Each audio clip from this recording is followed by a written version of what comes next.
तो जब मैं दो डाइस को थ्रो करता हूँ तो हो सकता है 4 ना आए, हो सकता है एक में 4 आ जाए, एक में ना आए, हो सकता है दोनों में ही 4 आ जाए।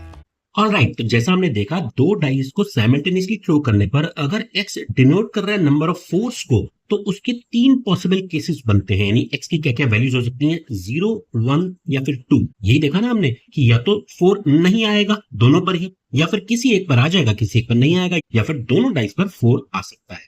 अब मुझे वो पूछ रहे हैं एक्सपेक्टेशन ऑफ x बताइए। एक्सपेक्टेशन का मतलब होता है मीन ऑफ x, यानी मीन ऑफ प्रोबेबिलिटी डिस्ट्रीब्यूशन। अब मीन ऑफ प्रोबेबिलिटी डिस्ट्रीब्यूशन निकालने के लिए मुझे इनकी रिस्पेक्टिव प्रोबेबिलिटीज निकालनी होंगी। उसके लिए पहले मुझे ये पता होना चाहिए कि 4 आने की प्रोबेबिलिटी कितनी है। एक डाई को थ्रो करने पर 4 आने की प्रोबेबिलिटी 1/6 होती है और ना आने की 5/6 होती है।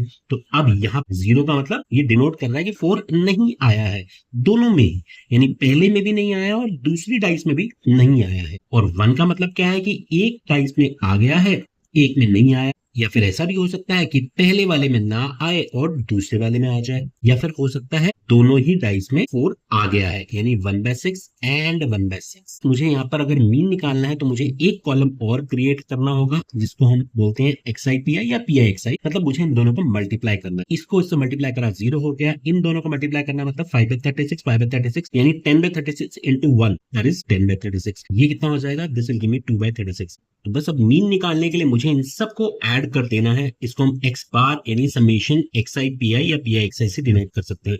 इनका सम कितना हो जाएगा, 12/36 यानी 1/3। तो मेरा ऑप्शन 2 करेक्ट हो गया। All the best.